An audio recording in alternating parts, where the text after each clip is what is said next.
First of all, I want to thank actually and wish everybody that was involved in dealing at the frontline services and the volunteers and the GA clubs and the visitors and the Garda Síochána and everybody else who worked so hard and put their shoulder to the wheel, and the tens of thousands of people who signed up to help for Ireland but weren't respected or weren't asked. Only a handful of them were, and they wanted to give their services.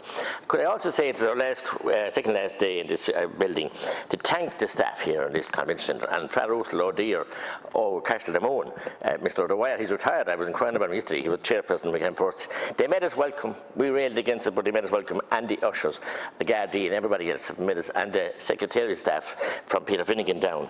You've been really put your shoulder to the wheel and helped us all, and we weren't maybe the easiest to manage at times, but that's very important as we say that this week, because you all helped us from the front door right into the chamber, and the Garda Síochána and that as well. I'm really perplexed and confused at this government. This motion has been accepted by the government. I want to thank Breen and indeed David Mullins and indeed Deputy Michael McNamara for a different group, independent group, for the valuable input into this motion. And here we are with a docile government again. They're not going to oppose it, and they're not going to debate it properly. It's a great motion, we agree with it. But yet they will come in this evening and introduce a draconian piece of discriminatory legislation into this House that has no pre-legislative scrutiny, and no proper debate. We had 45 minutes in total for the full for the sections for the committee stage and final debate. With that increase, we've doubled, and we have 140 minutes. I mean, our groups will have 10 minutes each. In the second last day of the last hour, why the indecent haste and rush? You say you want to open up hospitality, but you're going the very wrong way about it. So this is an out. We put this motion forward in the hope that backbenchers who are telling their constituents that they support it, they want everything opened, and they're coming in and voting the opposite way. So they get out the gap by not voting in this motion, which the government are doing very cleverly now lately to get the heat off them. But they come in tonight and force through on a guillotine. As I said, horrible piece of legislation that many people have described it. The government moved to systematically introduce a vaccine passport authorisation scheme to enter a pub or restaurant or any hospitality, both anything, is both unethical and discriminatory. It represents a very severe and intrusive plan to create unviable and unworkable segregation with unvaccinated people forced to remain outdoors. It is an unconstitutional restriction on persons' right to bodily integrity and personal freedoms under the Constitution, and that's quite clear. COVID passports would be digital identity cards by the back door, and that's quite obvious what's happening here. Giving public authorities, such as the Garda Síochána or anybody else, access to biometric and healthcare data. This thin end of the wedge point is an important one, particularly given the public authorities in Ireland have not always disgraced themselves in glory with regards to records. We saw HSE records dumped in tips and dumps and everything else, and leaks and selective leaks. It's shocking. The government's approach and the ongoing research has just gone too far. Ongoing overreach has gone too far. The steering move requiring us to show our health papers wherever we go is truly extraordinary. As I said, they say they want to help us and open up possibility, and by taking this motion, it's a total cop-out.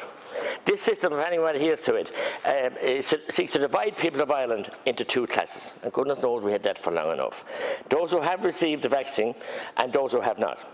Such demands would be a violation of citizens' civil and constitutional rights under Bunreacht na Héireann. And I'd remind the people again of the ceremony last Sunday, which I refused to attend in Dublin Castle on behalf of our group, where we commemorated the 100th anniversary of our freedom, and how dearly that was fought for, from Michael Collins to Sean O'Tracy, to the people up and down the country, Dinny Lacey, you named them, Tipperary fired the first shots, and they were commemorating the truce. And their government drafters and the AG's office were drafting this piece of legislation, which is totally taking away our rights and walking on the Constitution. I'd ask them to reflect calmly and coolly and collectively on that. And where are they? What kind of a trance are they in? Ireland has experienced the longest and deepest lockdown anywhere in the world. Now at this point, when every other country has reopened indoor hospitality, Irish pubs, restaurants, cafes and other entertainment venues, art centres, which have been closed here for much of the past 16 months, with the latest national lockdown in place since December, are being forced to implement a draconian scheme where only the vaccinated people may enter. Just think about it. Just think about it. For example, all of Europe, the UK, USA and Canada are allowing all indoor hospitality to return to normal. In fact, many have done so for months now. In Ireland, the government are banning such premises to reopen to indoor dining, instead coming up with a completely unworkable and ridiculous vaccine passport situation that causes segregation, causes discrimination. You call it nothing else, Minister Freehan, that replied to us there. In effect, it will mean that the unvaccinated staff members serving vaccinated customers would also mean unvaccinated staff having to check paperwork to assess whether potential customers were vaccinated or not. You couldn't make it up. You just couldn't make it up. If you asked children in junior infants to do it, they wouldn't do it as bad. It could also, as I said, it could also mean that unvaccinated, due to their age, Gardaí having to monitor or to assess whether the potential customers to a restaurant are public vaccinated. And could I say, in this legislation that's rushed and not been properly debated, the Minister for Health is being bestowed in this very article in which we put down an amendment to our rural independent group, the powers have been bestowed on him again to introduce any and which whatever statutory instrument he likes to give anyone, any group, let it be a private security company, they could be our ugly Nahan, our army, anybody, to go and enforce this legislation. That is the most dangerous part of this, and we'll be gone from this convention centre to the hills for the next number of weeks, and he can introduce any he likes. And we see the record of what he has introduced and the dangers, with no proper sunset clause or no scrutiny. So look, Minister, we're told that there's 300 HSE officials. There's 70 HSA officials going to release this within Garda Síochána, but they can introduce any other cohort of people. And I dreaded the thought that it might be private security that will get this job. Where is the democracy in that? Where is the government logic in that? And as I said, you're not making it easy for anyone, Minister. It's just total confusion after confusion. You led them up the garden path hospitality that be open last Monday week, and then in the 11th and a half hour of the last hour, you said they couldn't, they wouldn't be open. And you'd work with them. Why didn't you work with them for all the months they've been closed? Some of them have been closed for 500 days. Good business people who want to give employment, pay their taxes, give service to the public, and do that. But no, you couldn't do that. You just destroyed them. Same with the religious services of all faiths. Have been just banished again. People have wanted to make their confirmations, and they have 4 times been postponed. People have wanted to make their first communions, sacraments that people value, and they'd like to have them and nourish. Spiritual nourishment is so important, and I salute the parents, the parish councils, and the priests and the clergymen and the lay people who've done such gallant work throughout the whole period in cleansing and making their places safe. And why aren't they allowed open either? There's an inbuilt, inherent discrimination in what is here before us today. Inbuilt, inherent, so discriminatory, I couldn't get words really to describe it. As I said, look at the hospitals, look at the maternity hospitals. Countless deputies, including myself, I know Council Cole gave a topic this week on it, have asked the Taoiseach, the Tánaiste, the Minister for Health, why is this going on? And yet, little independent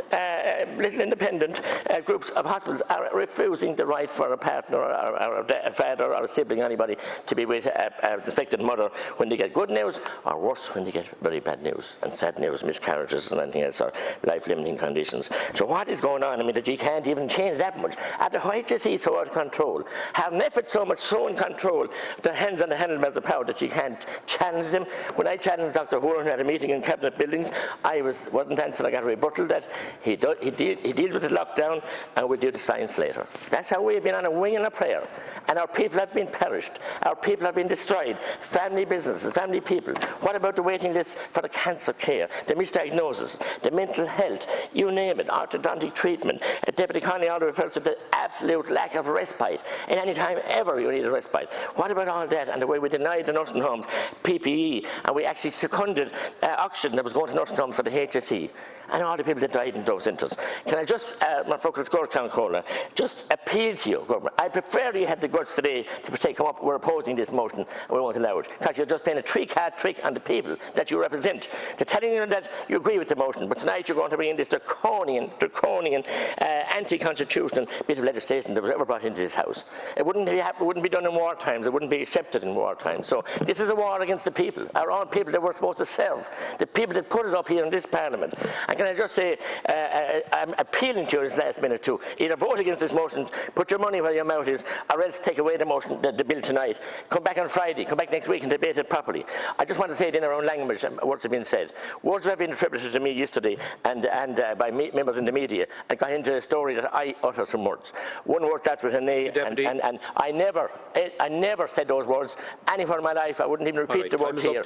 And I think it's very wrong of media outlets to put this into the story to try and damage my credibility. But above all, Thank you, Deputy. Time is up. Yes, I appreciate that, but I want the record to be corrected by the Taoiseach in this House as well when he used that awful term. All right, thank it's you, not in my body to speak that word, and I wouldn't and didn't, and I hope that you might ask I'd be writing to you, ask the Taoiseach to withdraw that also. Deputy, please. I thank you very much for everybody who contributed, and thanks for your time. All right.